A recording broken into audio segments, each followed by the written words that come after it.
কয় টাকা? 10,000। এত কম কি? আসসালামু আলাইকুম, কেমন আছেন আপনারা সবাই? আলহামদুলিল্লাহ আমি অনেক ভালো আছি। তো আজকে আমার সেই লাল শাক ক্ষেত, লাল শাক ব্যাপারীরা উঠে নিল, বিক্রি করি নাই। যদিও বাজারে লাল শাকের দামটা ভালো, কারণ হচ্ছে প্রচুর ঘাস হয়েছে। সর্বোচ্চ চেষ্টা করছি, প্রত্যেকটা কৃষক যেভাবে ফসল ফলায় পরিচর্যা করে উঠানো শেষ, লেবার একে একে যাইতেছে গা কিছু। হ্যাঁ আচ্ছা ঠিক আছে। যে ব্যাপারীরা উঠে নিল, ও ব্যাপারী আমার প্রতিবেশী, স্বাস্থ্য ভাই বেড়াদার, ব্যবসা করে সারা বছর। ওনাদের টিপ মারি, শুধুমাত্র ওনারাই আমার উপর মানবতা দেখিয়ে আমার শাকটি তুলে নিল। কৃষিকাজটা আসলে ভাগ্য, ঠিক আছে না? মহান আল্লাহ তাআলা কোন সময় কারে রহমত স্বরূপ দিব কিছুই বলা যাব না। নইলে যে সুলতান ব্যাপারে কি করলো দেখলা না? একই সমানে খেতবো না আমার, ও করলো কি 57,000-58,000 বেচলো। ওটাও কিন্তু অন্যান্য ঘাস চাল, কিন্তু গুন্দ বাদাইলা চাল না, ঠিক আছে? অন্য ঘাস আবার লাল শাকের এতটা ক্ষতি করতে পারে না।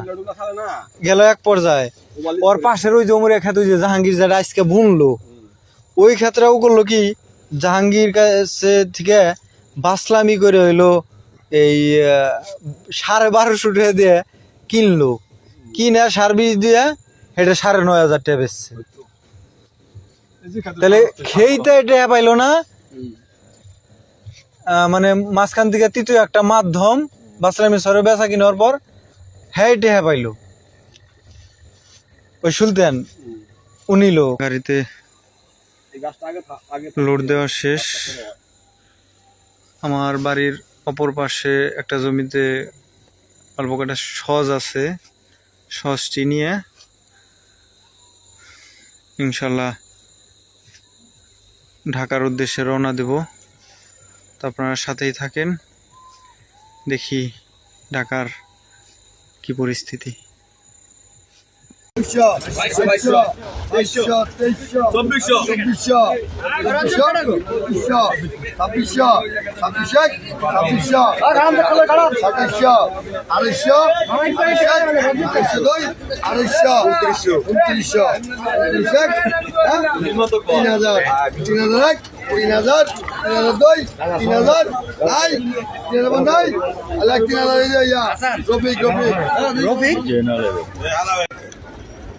এক ধমকে বেচা কিনি শেষ হয়ে গেল, ভালো হইলো তাই না? হ্যাঁ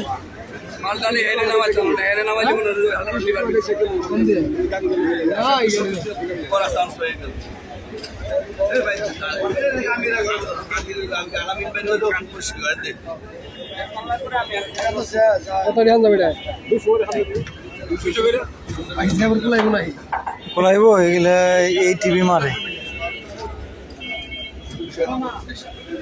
তারা। এই ধরো কে টাকা? তোমার ওই যে লাল শাক ক্ষেতের কয় টাকা? 10,000।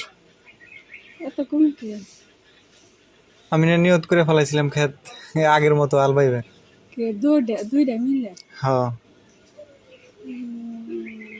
তাও তো তো চালান কি করার আছে, মহান আল্লাহ তাআলা যা ভাগ্যে রাখছে আর কি, কিছু তো করার নাই। ঠিক আছে, আলহামদুলিল্লাহ করে ছেড়ে দাও।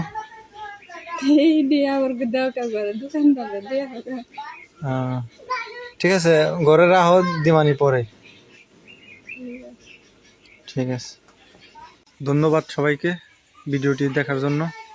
সবাই ভালো থাকবেন, আল্লাহ হাফিজ।